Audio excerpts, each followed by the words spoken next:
दोस्तों, छठ पूजा पर डूबते सूरज को आराध्य क्यों देते हैं? जानें इसकी पीछे की मान्यता और रहस्य और आगे की कहानी जानने के लिए जुड़े रहे हमारे चैनल के साथ। चलो कहानी शुरू करते हैं। प्यारे दोस्तों, कार्तिक माह में छठ पूजा का पर्व मनाया जाता है। यह पर्व सूर्यदेव को समर्पित होता है। इस पर्व को महिलाएं संतान की खुशहाली और लंबी आयु के लिए रखती है।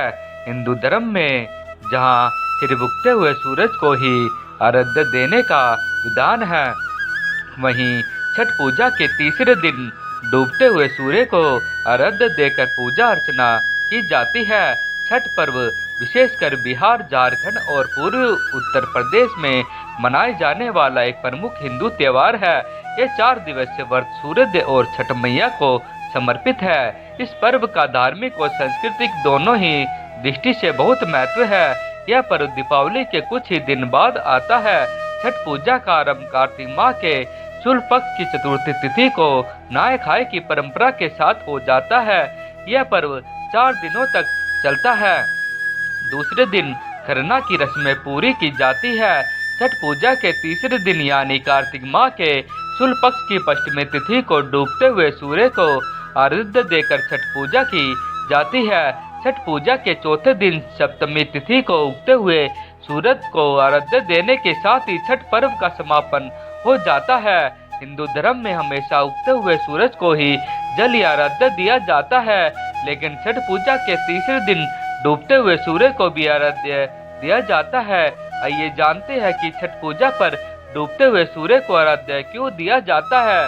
छठ पूजा में इस कारण से डूबते हुए सूरज को दिया जाता है आराध्य।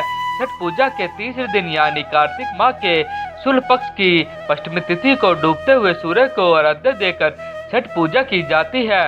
इस दिन शाम के समय किसी तालाब या नदी में खड़े होकर डूबते हुए सूर्य देव को आराध्य दिया जाता है। इसके पीछे मान्यता है कि डूबते समय सूर्य देव अपनी दूसरी पत्नी प्रत्युषा के साथ में होते हैं और इस समय उनकी आराध्य देने से ही जीवन में चली आ रही हर प्रकार की समस्या दूर होती है और मनोकामनाएं पूरी होती है। मानता है कि ऐसा करने से जीवन में सुख और समृद्धि आती है। डूबते सूर्य को आराध्य देने का मुख्य कारण यह भी है कि सूरज का ढलना जीवन के उस चरण को दर्शाता है जहाँ व्यक्ति की मेहनत और तपस्या का फल प्राप्त का समय होता है। मानता है कि डूबते सूर्य को आराध्य देने से जीवन में संतुलन, शक्ति और ऊर्जा मिलती है। साथ ही डूबते सूर्य को आराध्य देना यह भी दर्शाता है कि जीवन में हर उत्थान के बाद पतन होता है और प्रत्येक पतन के बाद फिर से एक नया सवेरा होता है। छठ पूजा 2024 तिथि पंचांग के अनुसार छठ पूजा का पर्व कार्तिक माह के शुक्ल पक्ष की पश्चिमी तिथि को मनाया जाता है। इस साल 2024 में पश्चिमी तिथि 7 नवंबर दिन गुरुवार को तड़के सुबह 12:41 पर शुरू होगी और 8 नवंबर दिन शुक्रवार को तड़के सुबह 12:34 पर समाप्त होगी। ऐसा उदय तिथि के अनुसार छठ पूजा का पर्व 7 नवंबर दिन शुक्रवार को ही मनाया जाएगा। छठ पूजा संपन्न करने के लिए इस तरह से शाम के समय का आराध्य 7 नवंबर को और सुबह का आराध्य 8 नवंबर को दिया जाएगा। इसके बाद व्रत का पारण किया जाएगा। छठ पर्व के 4 दिन छठ पूजा का पहला दिन 5 नवंबर 2024 को नहाय खाए। छठ पूजा का दूसरा दिन 6 नवंबर 2024 खरना। छठ पूजा का तीसरा दिन 7 नवंबर 2024 डूबते हुए सूर्य को आराध्य।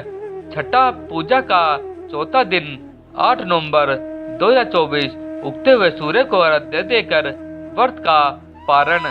छठ पूजा का महत्व। छठ पर्व में सूर्य देव और छठी माता की पूजा की जाती है।